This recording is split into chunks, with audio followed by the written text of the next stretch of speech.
Hello, film fans. Welcome to the Film vs. Film podcast. My name is Martin Harries, your host. I'm a filmmaker on occasion, but mainly can't stop yapping about movies. On this podcast, every episode I pick a topic from a film that's coming out at the cinema or on streaming. I pick a favourite film from that topic and battle it out against a guest to decide which film will become the greatest film of all time. If you enjoy this podcast, please leave us a 5-star review and subscribe. Please enjoy part 1.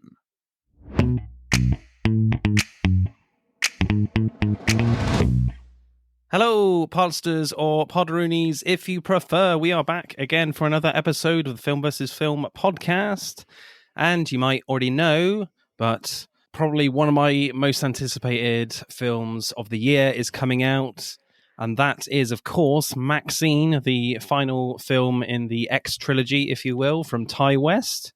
And of course, we'll be talking about Maxxine's star, and that can be only one woman, people, and that is Maya Goth. And of course, I can't be talking alone. I am with a returning guest, sort of, but just in a rebranded Liz, now called Liz and a Movie. Hello. How are you?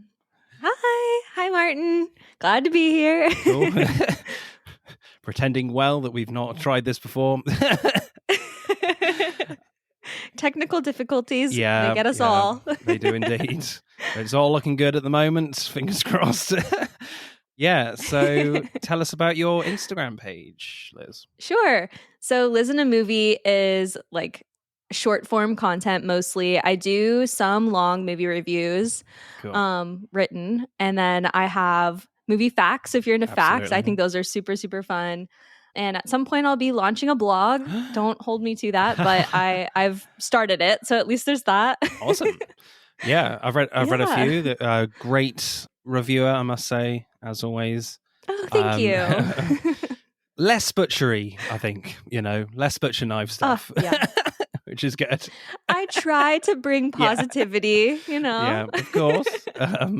So, Maxxxine then, Liz. I believe a little bird has told me, yourself and Letterbox, that you have seen Maxxxine. So what did you make of it? I did see Maxxxine. Yeah. I went and saw it at the early release here in the States.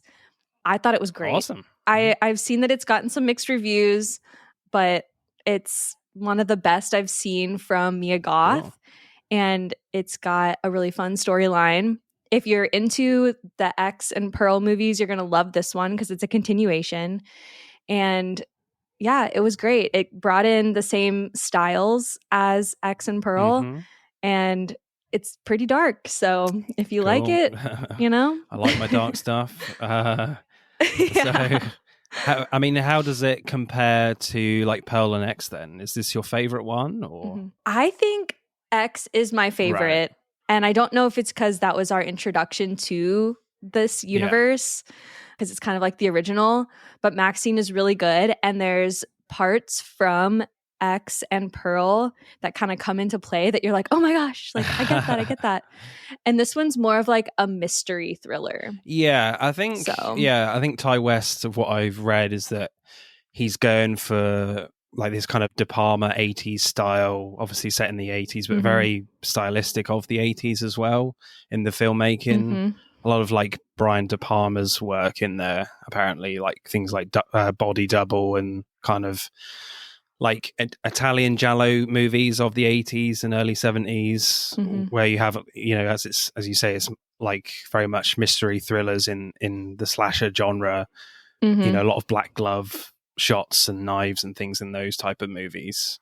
So that's kind of really interesting that Ty West is going for that kind of style, which is not often used that much at all these days. Certainly with slasher films, I don't think. So yeah, I'm really looking forward to it. I just haven't managed to be able to get to the theater yet. I haven't seen a ton on the internet about this movie, like behind the scenes type information, but just watching it, it appears to have a lot less like special visual effects in comparison to some of the movies that have come out recently. And it's a lot more like practical. Yeah. And they use a lot of like makeup and prosthetics and stuff like that. So if you like the old style slasher movies, I think you're really going to enjoy Maxxxine. Cool. You're saying all the right things, Liz. Good. It's great. We enjoyed it. Yeah. So, my Goth films then. As you're my guest, you get to choose first. So what my Goth film did you go for? So the film I picked is probably one that most people haven't heard of. Right. It's kind of obscure, but it's called The Cure for Wellness. It was directed by Gore Verbinski, came out in 2017, and it's got some big names that you might recognize. But for the most part, it's kind of, I'm trying to think of the word. It's more like indie. Right. Than the Ty West films that have come out recently for her. Okay, yeah. So yes, she's not in it that much, is she? It's not. It's certainly. No. She is kind of like a main character, though. Oh yeah, definitely. She's really important in the film. You know, Dane DeHaan stars in it, and you've got Jason Isaacs in there as well. So, were there any other films in contention for you, Liz? Yes. So my introduction to Mia Goth, I'll just preface this by saying that my husband and I are huge Mia Goth fans. Okay. We love her. And yeah, my husband just texted me. He's listening in the other room. But we watched Suspiria. And that was our introduction to Mia Goth. Wow. And we were very excited after watching that movie. It's that movie is not my cup of tea. No, I was going to say, that's very gory at the end. Yeah, but it was good, and Mia Goth's character is very interesting in that film. But we just saw her and we were like, that girl is going places because she's too good. Yeah. She's too good. I think my pick was very much in line with the fact that her performance was just kind of blew me away. Certainly towards the end. But we'll get to my pick later in the show. So what happens in A Cure for Wellness, Liz? So essentially, in A Cure for Wellness, there is this retreat in Switzerland. Yeah. Okay. Somewhere in Europe. There's this retreat in Switzerland. Yeah. It's very European. Yeah. You can tell it's in Europe somewhere. And it's for these people who they're looking for wellness, and it's this like wellness retreat, but there's some dark things going on there. And once they peel back the cover and show you what's happening, there's pretty much this man who's like trying to bring back his wife or secure his bloodline or something. And Mia Goth plays the role of, you'll find out at the end, his daughter. Yeah. So initial reactions for me for A Cure for Wellness, there's a lot to like in this film. Like, there's moments where I'm like, wow, that shot is amazing. Certainly beautifully shot from Gore Verbinski and his team. And I think I do like Dane DeHaan in his movies. I am actually a defender of things like Valerian and A Thousand Cities, or whatever that's called, that sci-fi film. I quite like that one, and he's great in it. And I think he's got a very like different energy that you don't necessarily see a lot from Dane DeHaan. It's kind of difficult to describe really with him. But yeah, very deep voice and very internal, kind of very sad eyes. He's very serious. Yeah, I feel like the guy doesn't get any sleep when you watch him. But yeah, I think, I don't often say this, but I think it's a little long. I don't mind long movies, but I think there are a few scenes where I'm like, I'm not sure this particular scene adds too much to the film. There was a lot of ideas that didn't all like come into play. I was like, why did we need that? Yeah, I totally agree with that. They're cool, but really? Yeah. And I feel like it does have a bit of a kind of a very typical Hollywood ending as well, which is a little disappointing. And some of the stuff you can see coming kind of a mile off with certain beverages. Especially from the beginning. Like the very beginning, you see it and you're like, well, you already showed us what's going to happen. So come on, people. Yeah. Let's be more subtle than this. Yeah. So your initial reaction, Liz? What do you make of A Cure for Wellness? I really liked it. I really enjoy like a mystery thriller. Yeah. I'm not huge into horror, and this does fall into the horror genre, but it's not too bad. It's not like ghosts or anything like that. And it's all very unreal. So it doesn't, you don't get that factor of like, oh my gosh, this could actually happen, because there's no way that this is happening. No. But I liked it. Like you said, I thought there were some shots that were like breathtaking. You look at it and you're like, oh my gosh. Yeah. There's some mastery at work here, but it did have some weird parts to it where you're like, you were hoping it was going to come into play, but then at the end you're like, we never got to see that happen, or like whatever it was. Yeah. And then it has an interesting twist at the end that I already alluded to, Mia Goth being the daughter, but it goes a little farther than that. And so I don't know. I thought it was fun. I would definitely recommend it to people to go and watch it. Yeah. And yeah, I think definitely for Mia Goth, for sure. I think at the moment she hasn't missed, in my opinion, in terms of her performance. I think the Swiss Tourist Board haven't got anything to worry about, really. Compared to like things like Midsummer, oh gosh, yeah. Courtney's favorite film. I remember her saying that on one of your podcasts. Yeah, yes. I'm not going to Sweden, so whereas this one, I'm like, Switzerland's cool. Okay. Just don't drink the water. I did see that it was actually filmed in Germany. Oh, okay. Not in Switzerland. Right. Yeah, Germany looks cool as well in this film. So. It's all very pretty. Yeah, definitely. Right. Directing then. So in the beginning, like the direction is pretty simple and there's some like clear studio movie style there, I think, for me. I think they build like the creep factor with sound more than anything. And you have that scene in the boardroom near the start where you're just wondering where this like clicking sound is coming from, and ends up being like the woman sat next to Dane DeHaan, who plays Lockhart. When Lockhart helps find someone's croquet ball later on when he gets to the castle, he sees like a underground grate opening thingy. So that was kind of interesting to build the tension. And there's some like creepy drones coming from that too. So that's about it in terms of like atmosphere building. But then like the film bursts into life with the car crash scene where you see like a deer coming down a hill and the camera is like in the position of the passenger seat. And you're like, oh, the deer is coming down the hill and going to hit the car. Oh, it's hit the car. This is happening. Yeah. And then it's like the deer is completely in your face, stuck in the windshield. The crash itself is very intense. And I feel like there definitely wasn't any cameramen in those positions, positions when the car was crashing down the hill. Then there's like a moment where Lockhart hits his head and we suddenly see like a ballerina and a load of eels, and his mother wakes up from a dream to suggest there's some sort of like connection there, and then she dies, and then it kind of becomes like a flashback scene of of her funeral. Then Lockhart kind of wakes up again in the sanatorium.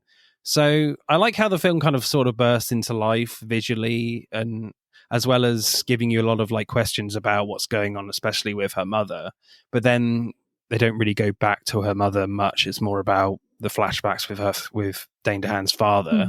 So certainly that flashback was a little confusing at the time, but because for me, I was like, is there some sort of connection here? What's going, other than being mother and son? But I think it maybe was going for this kind of analogy that he's not a great person. Let's be honest, and.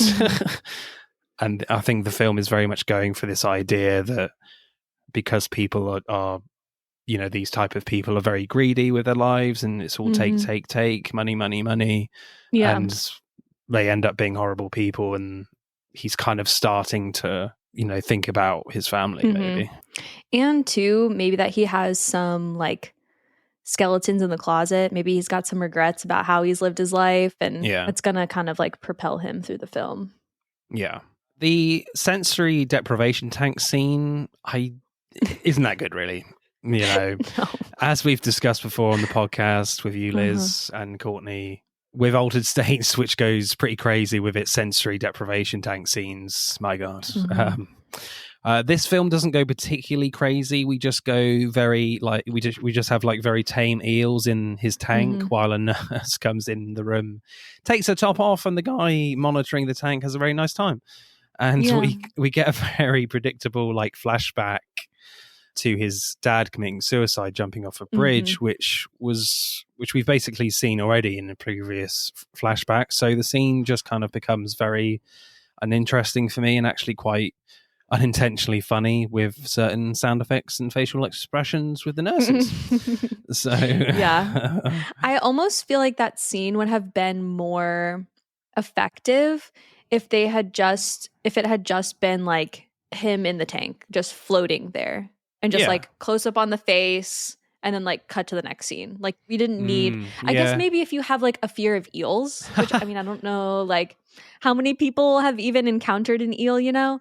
Otherwise, Not like me. the eels are not that scary. They don't have like teeth or anything really. No. So like they're not snakes. I feel like so they could have made it more like ominous if it had just been like him and then like maybe if his eyes were like and then he like cuts to the next scene, you know? Yeah, that's a great idea. Yeah, because I think because this is a very much an effects driven film as well to a certain extent, and I feel like maybe they were like, oh, we got to have effects in here, we got to have it, but because that scene is fairly fairly early on. It's in the first hour at least. So I feel like you definitely could have had a scene like that to just build the tension and atmosphere a bit more and ask some more questions. Yes, the film is asking a lot of questions already at that point, and some of the answers you kind of already know before they're revealed. But yeah, I think that could have worked. Or even just get rid of that scene altogether, because the whole point, the whole thing about this sanatorium is the fact that all the therapy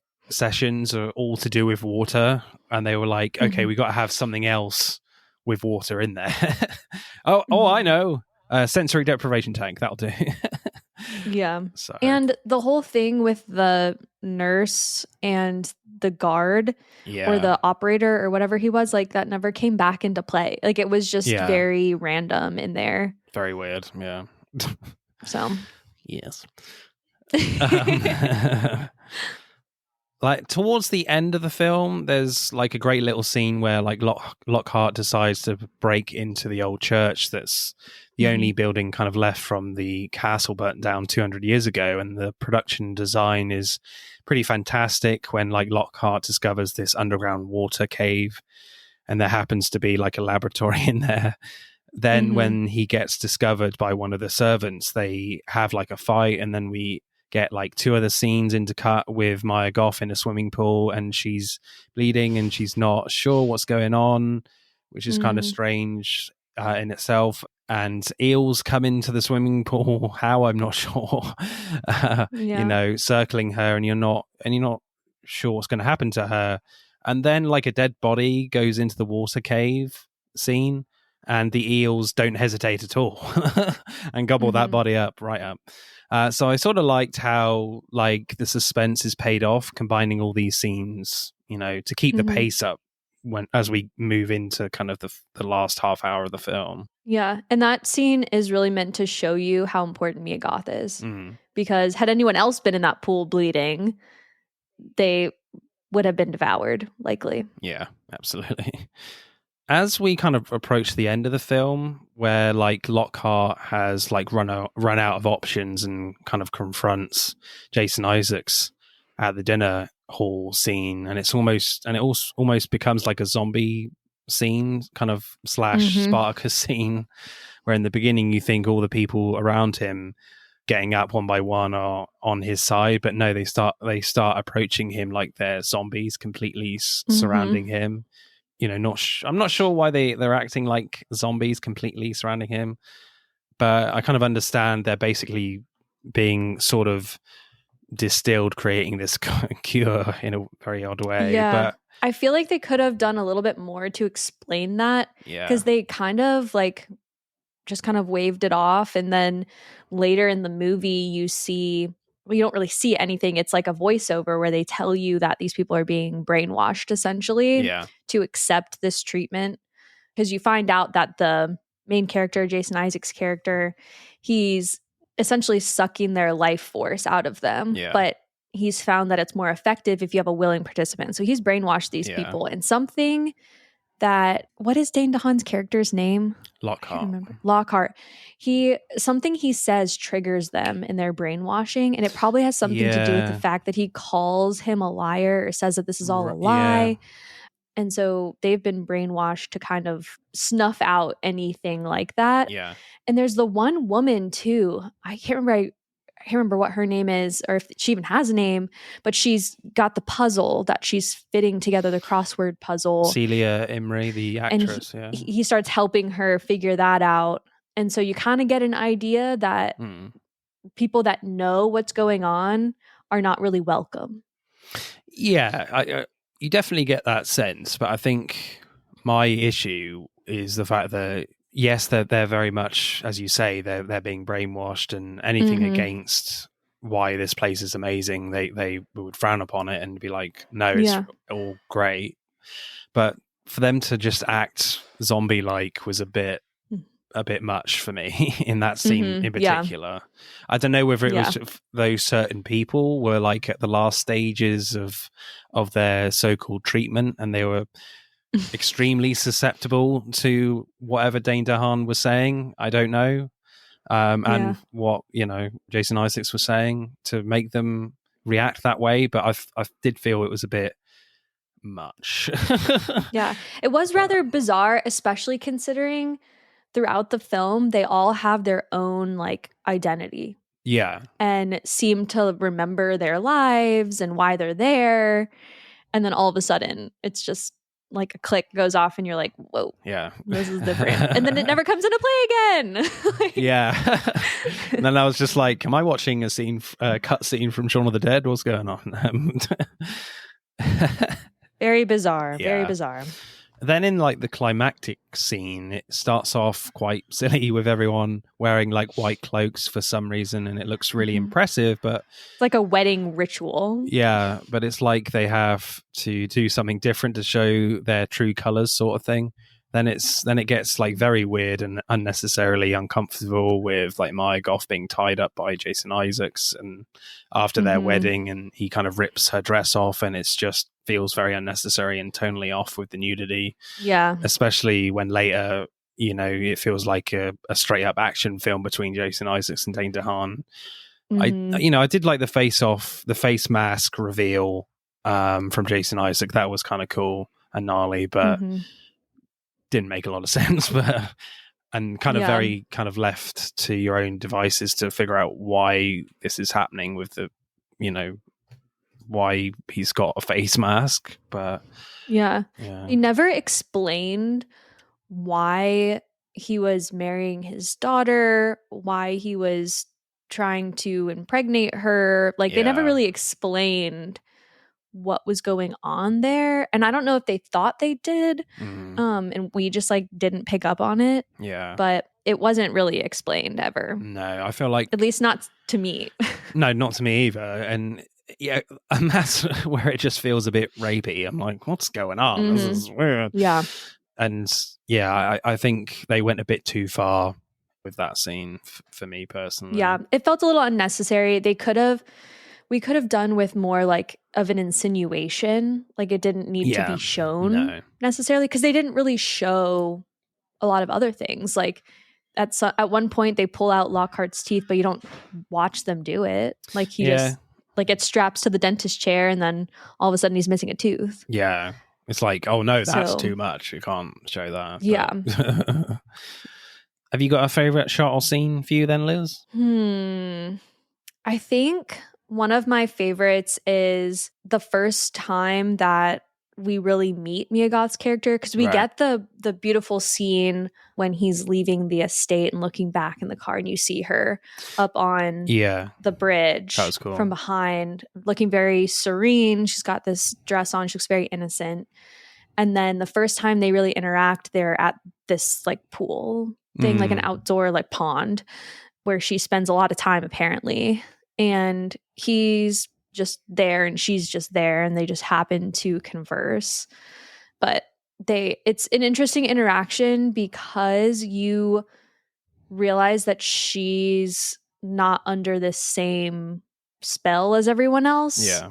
You may not realize it at the time, but looking back on it, you do, because he asks her, is there something in the water? And she's like, she says, yes, there's something in there. And so she knows more than everyone else that's there, which I think is a very well thought out scene. She kind of says it in a very flippant way. It's like, something in the water. as if it's just like healthy minerals.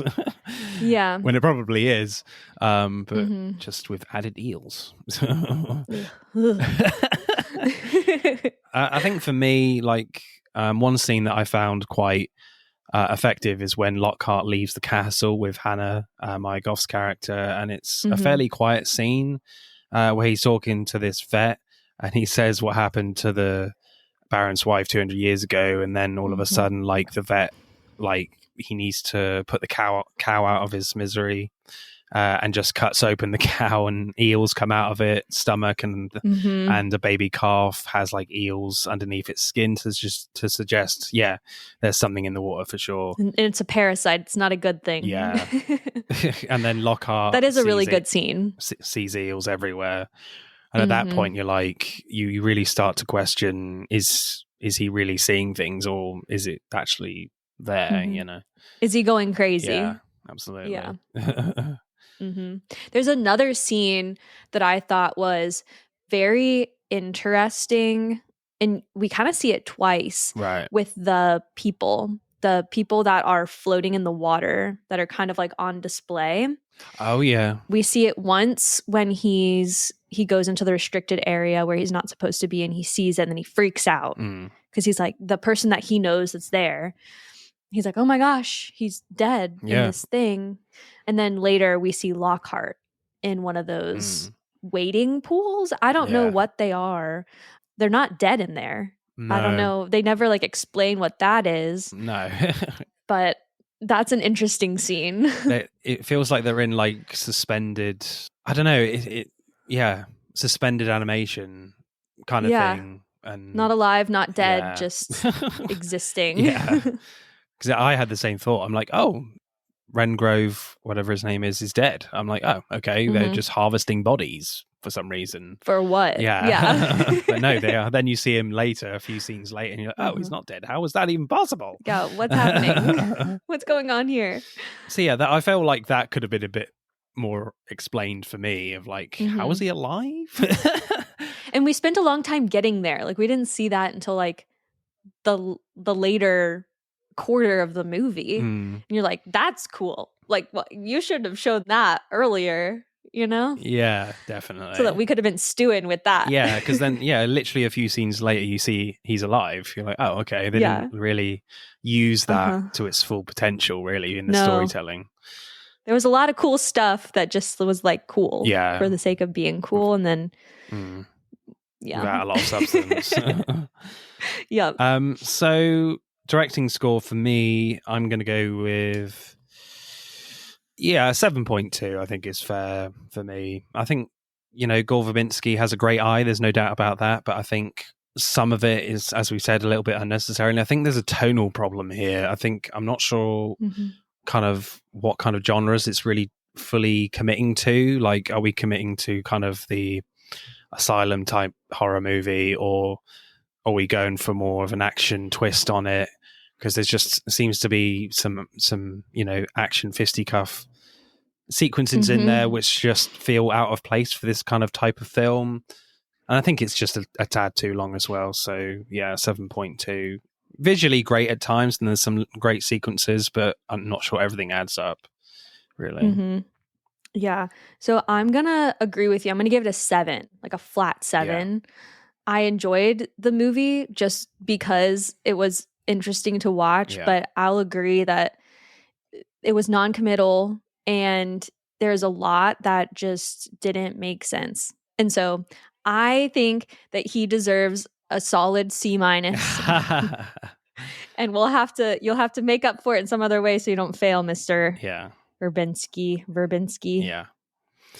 So screenplay then. There's like a lot of different story threads in this film, in the first hour or so.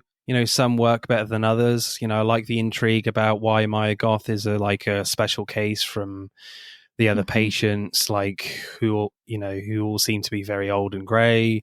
There's like the story about the Baron and his wife. There's some sort of contradictory stories about what really happened 200 years ago. Why does Pembroke not want to leave, and why doesn't anyone want to leave? So I kind of like those elements, but the water thing bothered me. And I think with both the writing and the direction, they make it pretty blatant at times that, the water is affecting them in some way. So there were so many occasions, especially in the middle of the film and towards the end, where I was like, stop drinking the water. Why are you still drinking it? Yeah. So I was just like, that might be why you look really shit right now and why your teeth are falling out. Yeah. Order bottled water off the internet. Or just go thirsty. I don't know. Or just go down the village and drink the beer. I mean, surely beer is better. You were able to get out once. So that was quite frustrating. Like the amount of times they were asking the question about what's in the water? What's in the water? I'm like, I think we get it. Yeah, the water's not good. Did you find that frustrating as well? I did.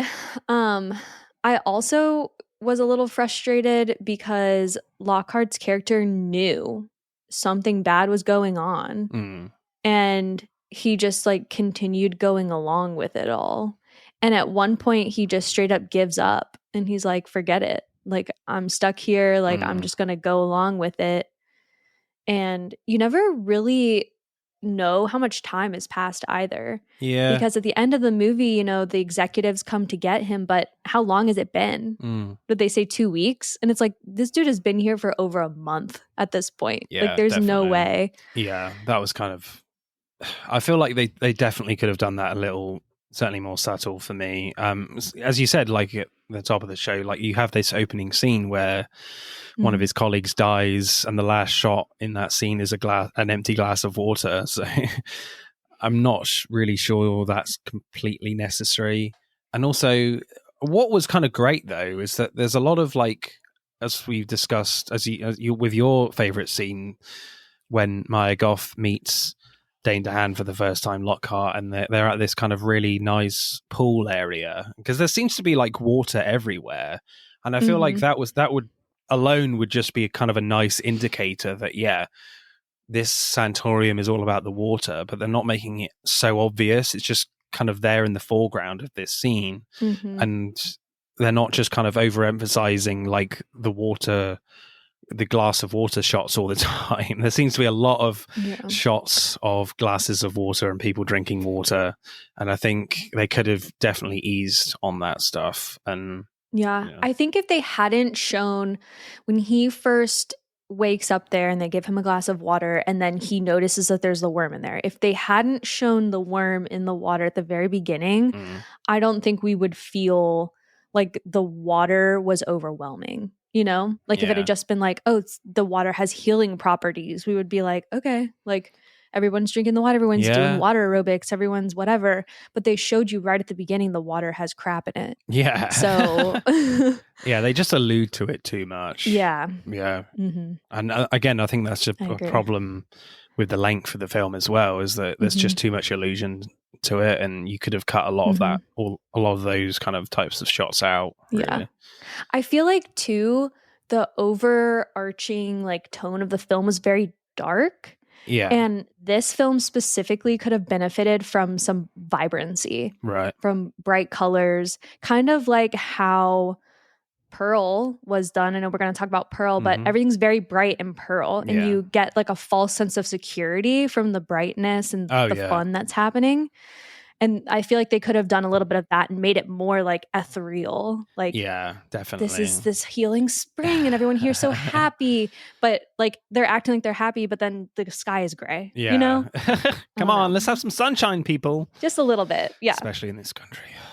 I totally agree. Like, because certainly the kind of the color palette and the kind of production design is very creepy and very like not nice to be around, really. It doesn't feel like the natural place to have like a wellness spa, a wellness hospital or whatever.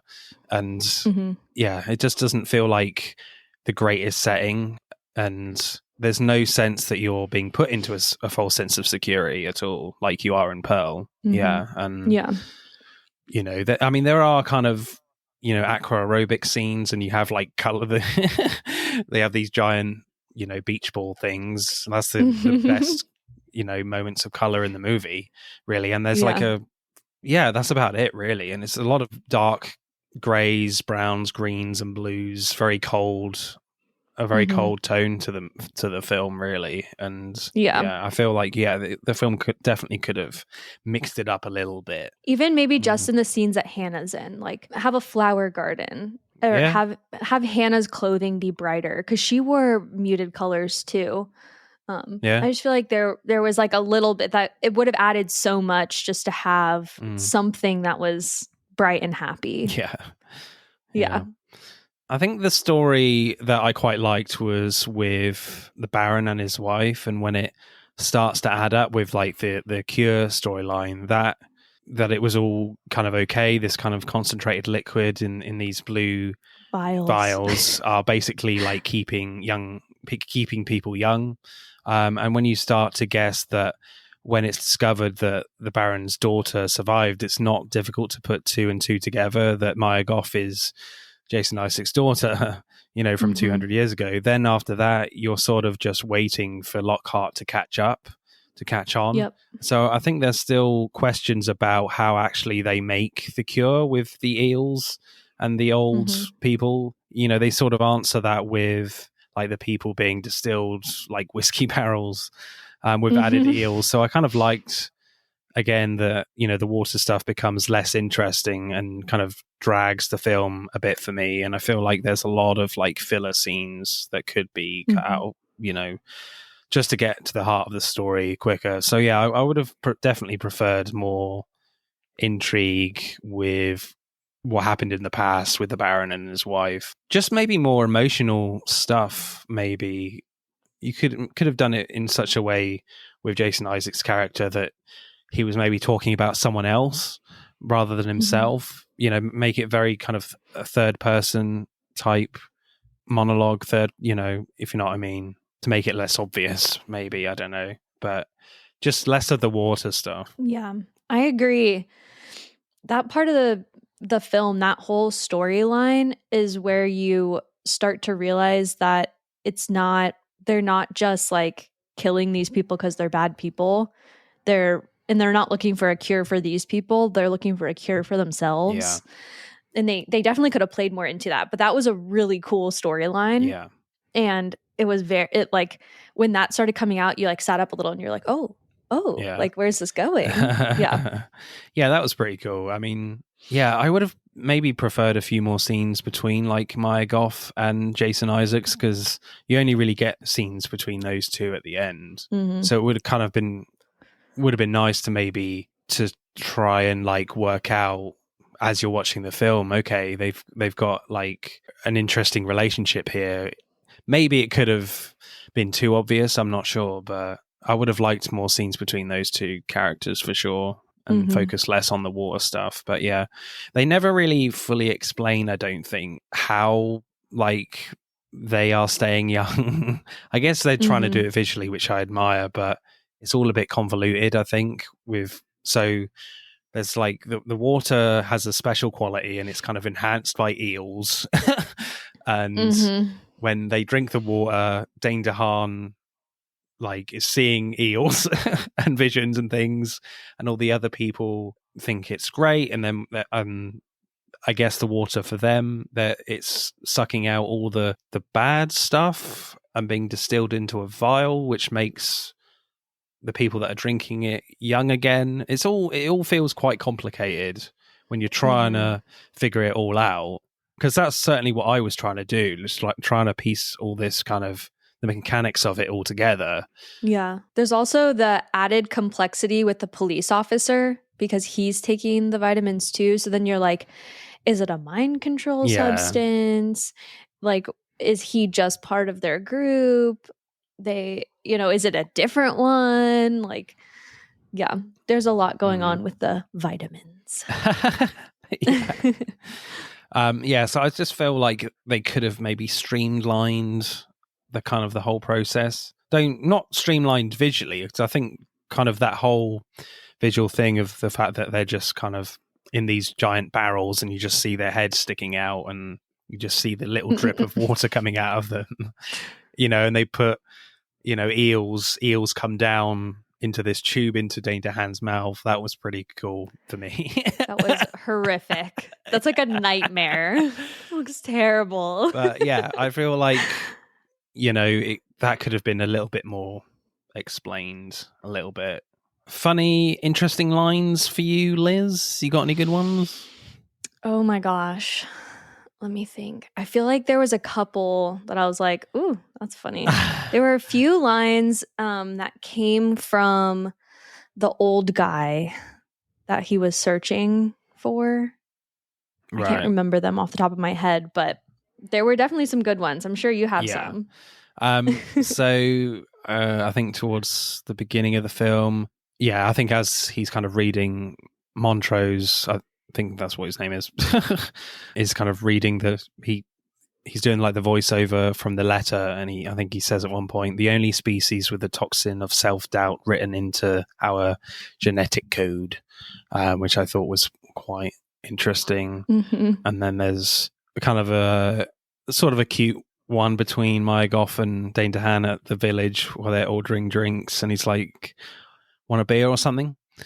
I don't know, do I? I don't know. I don't know what you want. All right, if you're having one. That was quite cool. Yeah, that was cute. One was great from Jason Isaacs, I think. Do you know what the cure for the human condition is? Disease. Because only then there is hope for a cure. Which I think is trying to kind of sum up the whole movie as he's releasing the eels. We're going to disease your body so that we can then take everything from it. Yeah. To keep my mask production up, basically. Gross. But I think my favorite is kind of one of Jason Isaacs' jokes at the dinner scene. And he says, do you know what they used to recommend for the common stomach ailment? The application of leeches. Based on the diagnosis, I always pitied the leech. Which made me giggle a little bit. Yeah, that was fun. That is fun. Screenplay score. I might have to borrow one of your butcher knives for this one, Liz. I'm sorry. I think it's overly long, a bit convoluted, with the mechanics of what's going on with the water. I know they're trying to do it visually, but I felt just a little bit too confused at the end. I did like, the whole Baron storyline of what happened 200 years ago. But again, there's just too much allusions and questions about the water, and it just felt too obvious. And a lot of the other story elements, in terms of the fact that Maya Goth is Jason Isaacs' daughter, you could see quite early on, I think. And so in that sense, it's disappointing. And also, Dane DeHaan, he's just not a particularly very interesting character, and he's not particularly very likable from the offset either. Yeah, you don't really care if something bad happens to him. You're like, whatever.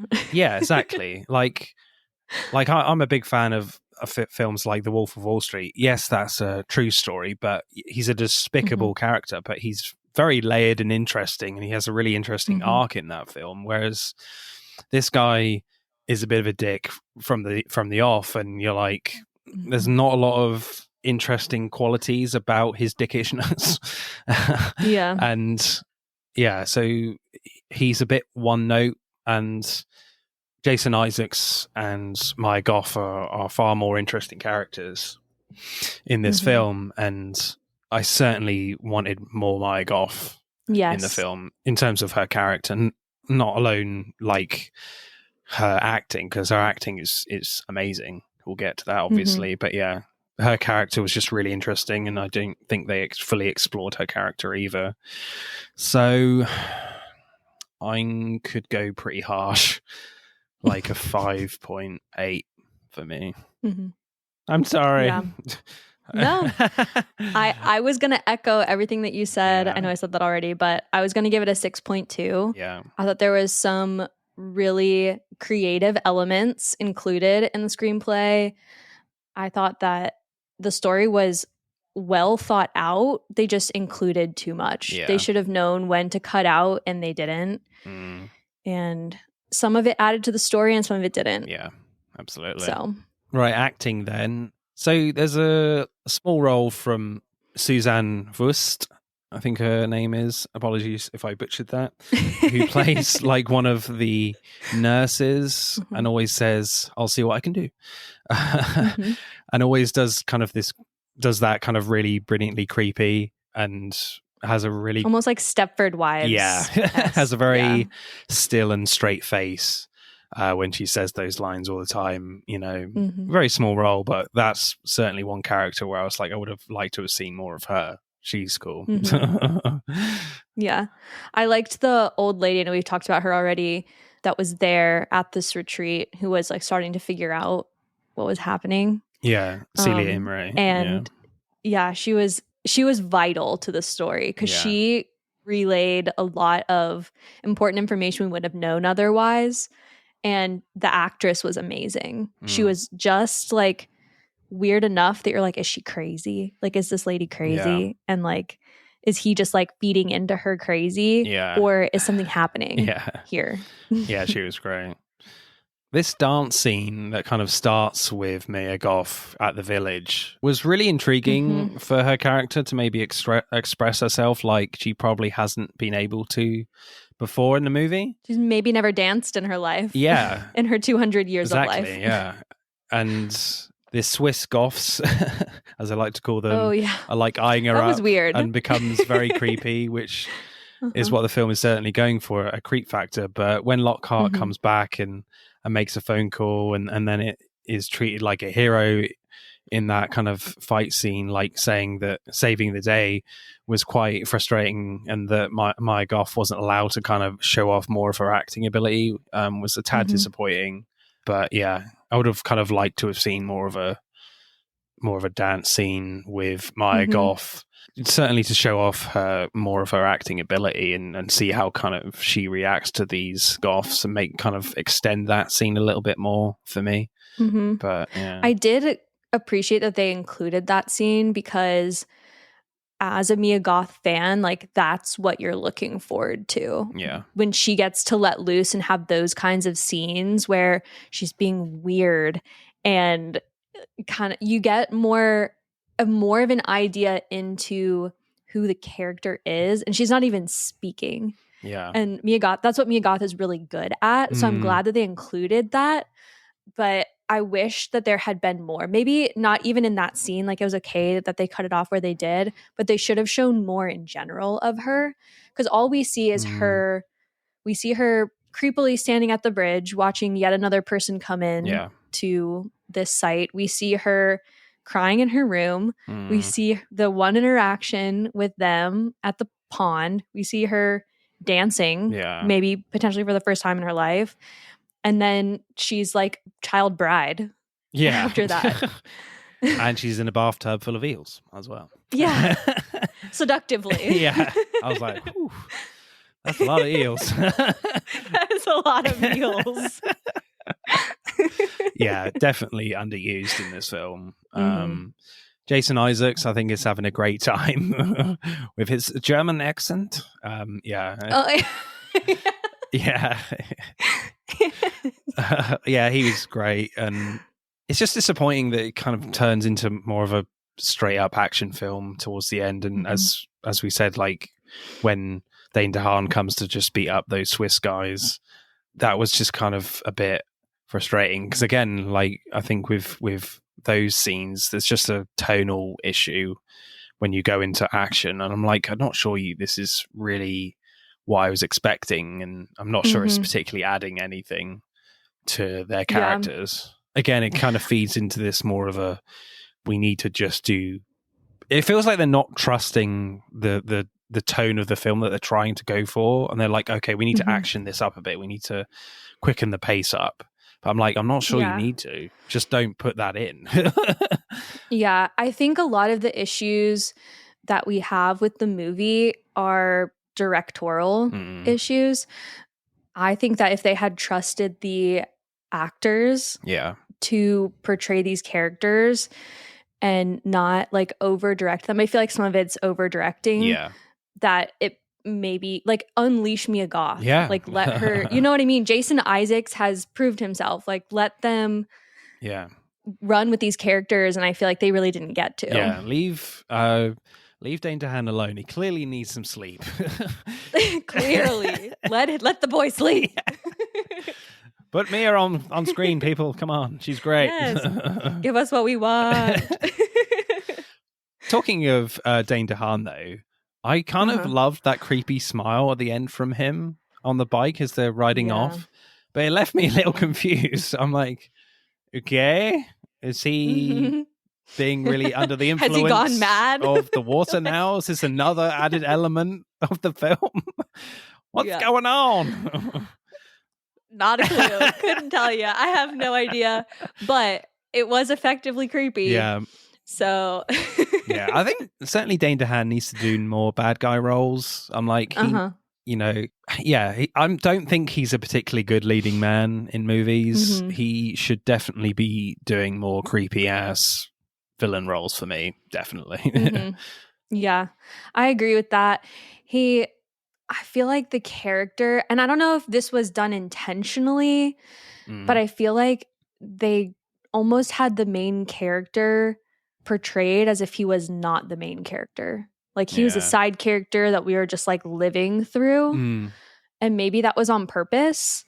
Maybe he was supposed to be kind of uninteresting, so you're paying attention to everything else going on around him.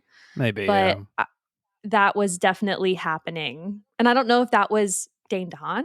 I don't know if that's just him or if that's like what they were doing with the character. I have no clue. I think what they were certainly going for is this whole thing of he's a salesman, isn't he, or something, a banker type person. I don't know that investment banker. Yeah, investment banker, and they're going for this particular look. A tired guy that's kind of got everything.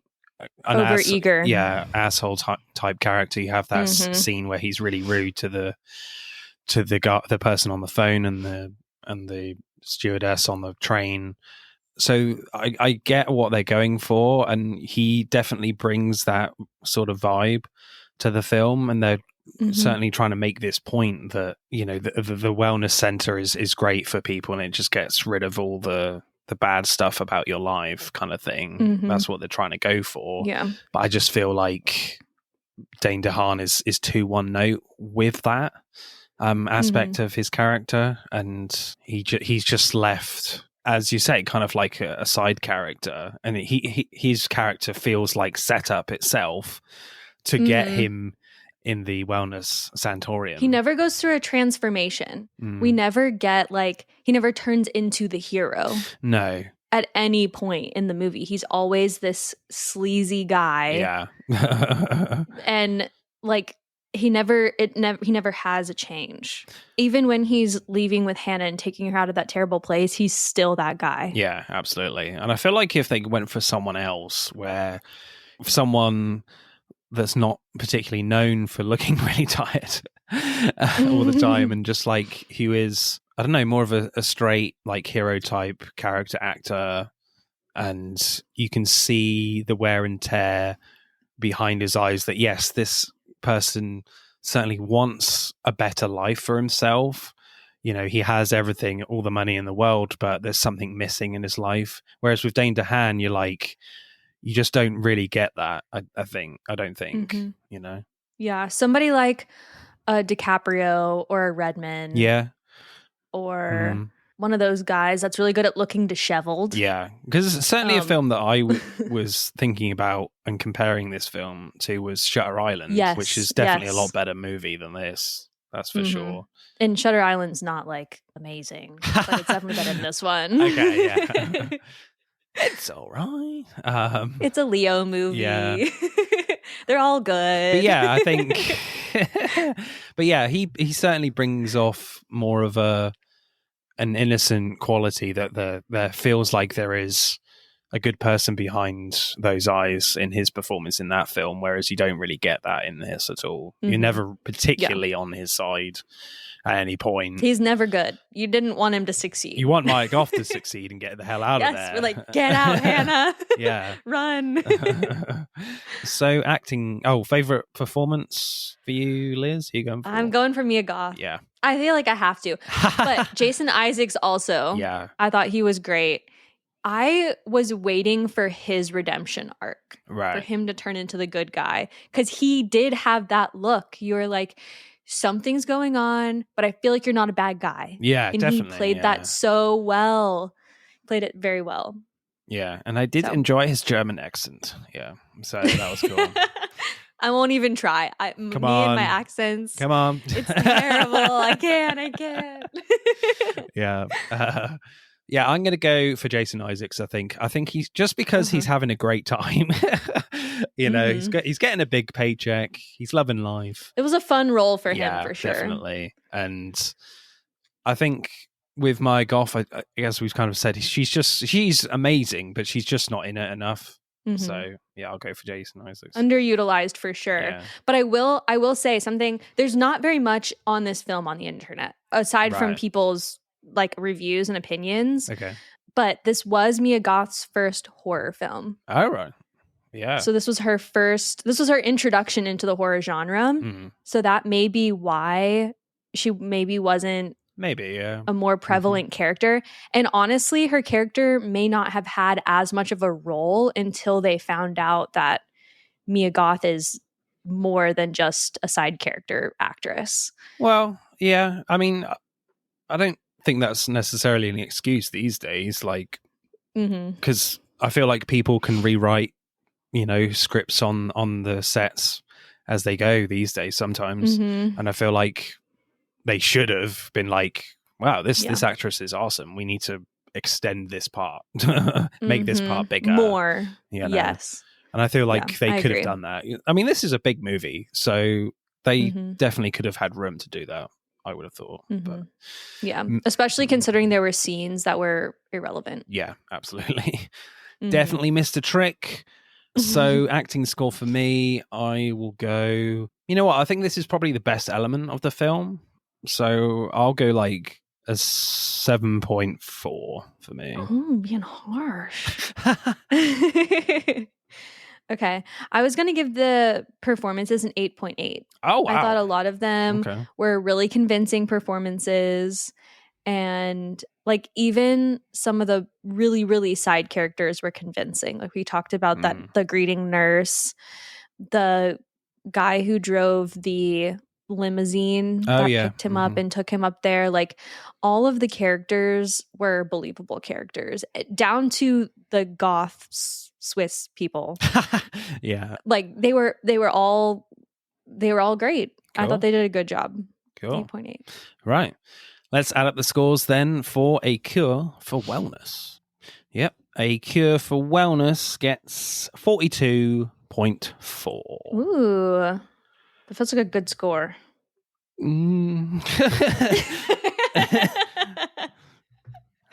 might be better than I was expecting. Yeah, definitely not in the top 10, let's say that. That's okay. I don't think this is a top 10 movie. That's it for part 1. Thank you for listening. I hope you enjoyed it. Check out part 2 to see who wins. But don't stop there. Get involved and tell me what your favourite films are relating to the episode. Send us a DM or comment on Instagram and TikTok at Film vs. Film Podcast, for X at FVF_podcast. Plus, we are now on YouTube, so hit that like button and comment there. If you do, I'll give you a shout out on the next episode. Remember, please leave us a 5-star review and subscribe. Pod signing off.